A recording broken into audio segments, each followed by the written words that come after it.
Have you ever opened an Android project and thought, why is everything inside one view model?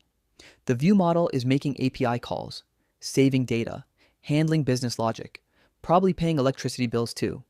That is exactly why clean architecture exists. Think about ordering food online. You open an app and tap Order Burger. You don't walk into the kitchen. You don't grab potatoes and start frying fries. You simply place an order. The app works the same way. The UI layer is the waiter. The waiter takes your order and passes it along. The waiter does not cook food. Imagine a waiter suddenly saying, "1 minute, let me catch a chicken first." That would be weird. The domain layer is the chef. The chef decides what should happen. If you order a burger, the chef knows the recipe.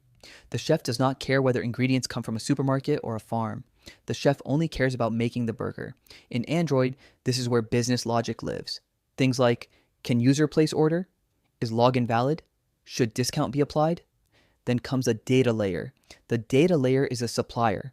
It brings ingredients from wherever they exist. Maybe from a remote API, maybe from a local database, maybe from cache. The chef does not care. The waiter does not care. They just get what they need. So the flow becomes simple. User talks to waiter, waiter talks to chef, chef talks to supplier, supplier brings data back. Everyone does one job, nobody gets confused. Now imagine one person doing all three jobs: taking orders, cooking food, buying ingredients, answering phone calls. Restaurant would become chaos. That is what happens when everything lives inside one view model. Clean architecture separates responsibilities.